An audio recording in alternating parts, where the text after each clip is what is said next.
Salut les Astrams, ça y est, c'est reparti pour une nouvelle vidéo. Alors on va innover un petit peu en cette nouvelle saison qui commence sur la chaîne. Nouvelle catégorie de vidéos. On va s'intéresser cette fois-ci à différents objets du ciel profond que je vais prendre, que je vais essayer du moins de prendre en photo. Je ne prétends pas tous y arriver à chaque fois. Donc là, cette fois-ci, ça fait déjà plusieurs jours que je suis sur la même cible.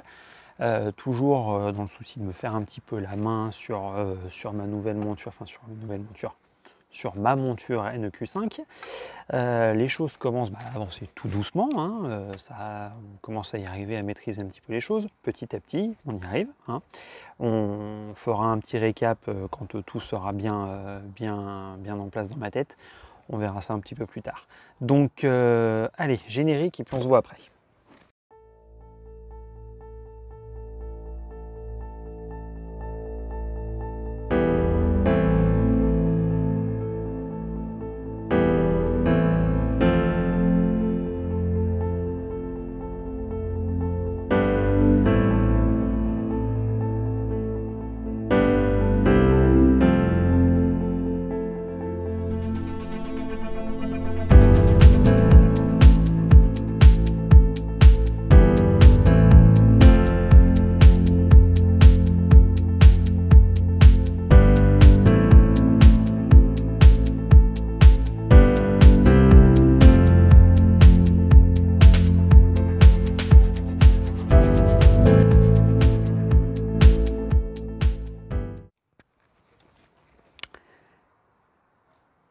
Bien, alors on se retrouve donc là tout début du mois de septembre.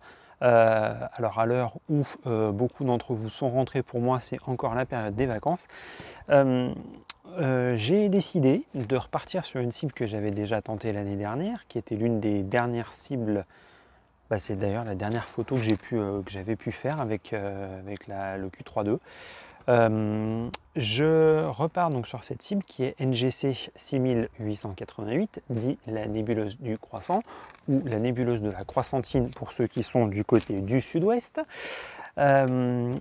Pourquoi je parle là-dessus? Tout simplement parce que c'est une nébuleuse qui est assez photogénique, qui est assez simple à trouver et qui en plus a la particularité en cette période d'être pas très loin du zénith, ce qui me permet de grouper pas mal de petits éléments que je voulais à tout prix mettre en place avec cette monture automatisée.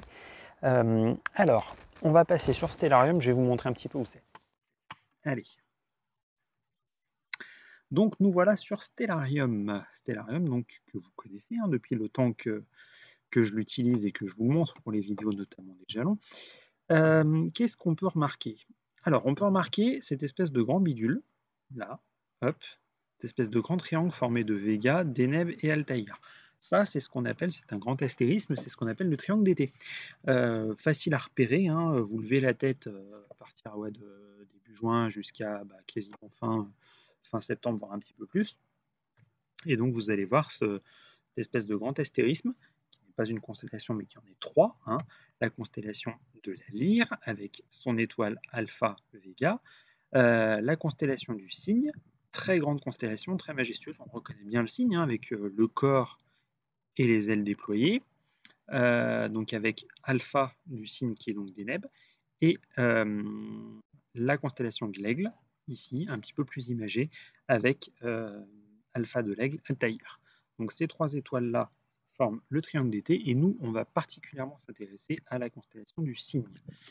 Alors, constellation du Cygne, comme je vous expliquais, ça se situe quasiment au zénith. Vous voyez, prenez l'horizon sud-est et vous remontez, vous êtes à peu près, vous êtes globalement dans la constellation du Cygne. Comment repérer donc notre fameuse nébuleuse? Alors, tout de suite, à l'œil nu, je vous le dis, vous ne la verrez pas.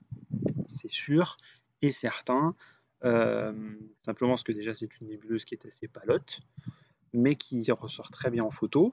Mais c'est surtout qu'en fait, la magnitude, sous nos cieux, on ne voit pas. On va déjà distinguer, on le voit peut-être à l'écran sur le rendu de la vidéo, on distingue donc la bande de la Voie lactée, la fameuse, et donc on verra ça un petit peu plus tard.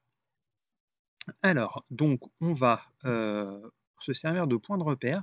moi j'aime bien partir de Deneb, donc qui est ici. Et donc après, une fois qu'on a donc localisé Deneb, on fait donc un petit décroché aux alentours de Sadr, qui est ici. Et donc une fois qu'on a chopé Sadr, on est très très près. Donc c'est vraiment des mouvements qui sont extrêmement fins. On va vraiment partir, vous voyez, là on est sur... on va mieux s'entendre maintenant. On est donc sur quelque chose qui va être... attendez que je recherche les coordonnées. 20h41 et 45 degrés 17 pour Deneb. Ça a une petite différence, oui, voilà, d'une vingtaine de minutes. Pas grand-chose. Et ensuite, c'est là que ça devient intéressant, on est vraiment très très près. Vous voyez, Sadr est ici et la nébuleuse du Croissant est ici. Donc on passe de 20h22 à 20h12. Voilà, donc vraiment pas grand-chose. Et on va perdre, allez, 2 petits degrés. Alors, on va zoomer un petit peu dessus, et puis après je vous expliquerai un petit peu ce que je vais en faire. Voilà, virons de quadrillage. Hop, il ne nous sert pas à grand-chose. Voilà. Alors, voilà donc ce qu'on peut voir, ce qu'on peut donc distinguer. Donc, comme je vous expliquais, c'est déjà quand même une cible que j'ai déjà faite sur...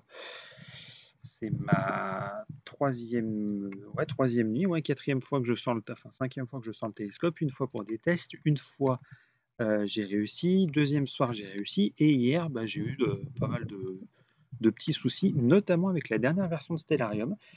C'est la version 23.1.2, oui, qui buguait complètement. C'est-à-dire que quand je la connectais, quand je connectais la monture à Stellarium et que je pilotais le tout avec Nina, je ne sais pas pourquoi, il y a des fois, hop, ça sautait.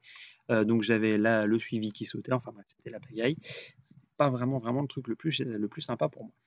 Alors, donc je suis revenu à la version 1.2 qui avait tout bâti. Donc, ce soir, j'ai décidé de compléter un petit peu. Donc, je suis toujours avec ma caméra, la ZWO ASI 224MC. Donc, toujours en couleur. Je n'utilise pas la roue à findre pour le moment. On y va quand même mollo. Donc, je vais repartir sur Nina avec des pauses donc, de 60 secondes à gain 0. Je vous expliquerai dans une prochaine vidéo qui sortira, je pense, ça sera l'épisode après celui-ci. Je vous expliquerai pourquoi j'ai choisi de sélectionner ce gain-là. Ça va donner lieu à une vidéo qui va très certainement être assez complexe à tourner. Déjà, moi-même, j'ai pas encore tout fini, donc bon, on verra. Mais voilà, je vais partir sur 2 heures de temps de pause, par tranche donc de 60 secondes de pause. Et surtout, j'ai trouvé le moyen de réaliser ce qu'on appelle du dithering. Donc ça aussi, pareil, je fais un petit teasing sur une prochaine vidéo qui sortira. Qu'est-ce que le dithering et en fait, à quoi c'est dû? Donc voilà. Je vous décrivais donc la nébuleuse du Croissant, là, tout de suite maintenant. Je fais ma session de photos. La vidéo sera accompagnée à la fin donc, de la photo, voir ce que ça donne.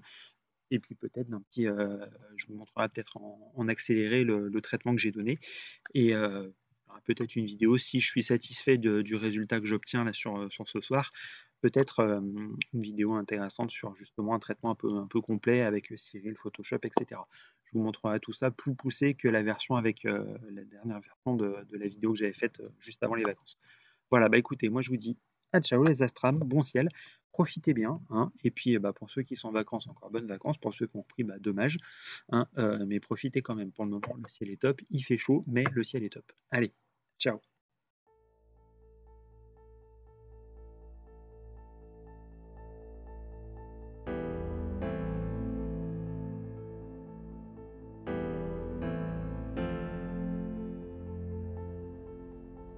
Sous Photoshop, donc la version Starless, la version définitive. Donc la version définitive, je la départ, je la copie, je reporte la version Starless. Voilà, pareil, je la copie aussi. Je renomme donc le copie Starless. Ensuite, je change le mode ici. Je me mets en différence par rapport à celle du dessous pour obtenir ce que j'appelle le Star Mask, le masque étoile. Là, je renomme. Ah, donc maintenant, on va travailler sur la version Starless, déjà pour modifier tout ça. Voilà, donc là, je change un petit peu les paramètres de façon à réobtenir l'image de départ. Donc sur la Starless, un petit coup de niveau pour accentuer le noirceur un petit peu du fond du ciel qui est un petit peu trop haute. L'outil courbe fait la même chose, mais avec d'autres paramètres, ça permet aussi quand même de varier un petit peu. Voilà, donc volontairement je vais aller un petit peu loin dans les détails, dans les réglages, parce que le fait de passer par cette modification là, ça entraîne aussi des luminosités plus importantes. Luminosité, contraste, pareil aussi pour agir sur le fond de ciel. Là, je vais faire une sélection donc, de toute la partie de la nébuleuse, alors, au mieux possible. Hein. Donc là, je vais aller modifier quelque peu ma sélection parce que ça me plaît pas trop. Alors, hop, on part un petit peu en arrière. Voilà. Allez, hop, je remodifie tout ça. Donc j'améliore un petit peu la sélection que j'ai faite, de toute façon vraiment sélectionner toutes les parties de la nébuleuse, il y en avait certaines que j'avais oubliées. Alors pour avoir une meilleure transition, donc bien penser à augmenter le rayon, le lissage et le contour progressif, sinon il y aura des transitions qui seront très moches. Voilà, je vais bien conserver cette sélection, voilà, hop, je l'enregistre. Là je vais faire un coup de niveau pour faire ressortir un petit peu des détails au niveau de la luminosité de la nébuleuse. Là maintenant je vais vraiment travailler sur la nébuleuse en question. Là on va passer sur la balance de couleurs pour faire ressortir un petit peu plus de couleurs, parce que là on est sur du jaune, on va plutôt partir du jaune orangé. Voilà, donc on augmente un peu le rouge, on passe du côté un petit peu du magenta, on met un peu de jaune. La correction sélective, là en fait on va pouvoir passer vis-à-vis donc de certaines couches de couleurs, augmenter ou non des couleurs primaires. Donc c'est puissant, on y va quand même mollo. Moi, c'était déjà c'était pas la première fois que je travaillais sur cette image, donc j'avais déjà les réglages en tête. Voilà, donc là, on peut s'apercevoir que déjà, ça a quand même déjà pas mal changé.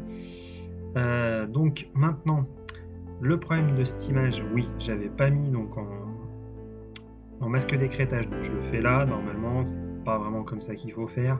Il vaut le faire couche par couche, comme ça au moins on est tranquille. Là, je vais créer un nouveau calque rempli en noir. Je vais créer un masque de fusion, reporter ma sélection et l'inverser de façon à préserver ma nébuleuse. Sur un masque de fusion, tout ce qui est blanc laisse passer le traitement, tout ce qui est noir protège. Donc c'est pour ça que je me mets dans ce sens-là. Ça va vraiment me foncer donc le fond de ciel. Là, je groupe tout, je renomme ça dans Starless. Et maintenant, je vais pouvoir travailler uniquement sur les étoiles en utilisant juste le calque que on a créé tout à l'heure, masque étoile. Bon, là je fais une petite pause, hein. Voilà, ça y est, c'est reparti. Allez, donc là pareil, un coup de niveau de façon à accentuer un petit peu les transitions, une petite couche, voilà. Donc là quand vous travaillez avec des lumières assez importantes, des hautes lumières comme des étoiles, bien penser quand vous foncez le fond de ciel à venir replaquer la courbe sur le milieu, parce que sinon vous allez avoir des trucs qui vont être particulièrement très moches. Voilà. Luminosité contraste de façon à ce que la luminosité ça pète un peu. Donc pareil, bien penser à passer en masque d'écrêtage, voilà. On regroupe le tout dans un truc qu'on appelle, masque étoile. Voilà, ça c'est pour un petit peu plus de facilité. On regroupe tout ça, je l'appelle travail. Voilà, là je vais faire un petit raccourci clavier, je vous montrerai dans une prochaine vidéo pour avoir la totalité de ce que j'ai fait. Je le duplique, je fais un passe-haut qui me permet de faire ressortir les détails, je me mets en mode incrustation de façon à superposer avec une certaine intensité et je réduis l'opacité pour laisser passer quand même une partie de l'information que je viens de recréer. Et voilà, on arrive au résultat, on est tout bon, on n'a plus qu'à enregistrer. On peut voir la différence entre le avant et le après. Il n'y a quand même pas photo. Voilà, on enregistre et voilà, traitement rapide, hein, mais on verra plus tard pour un traitement un peu plus explicatif. Allez, voilà.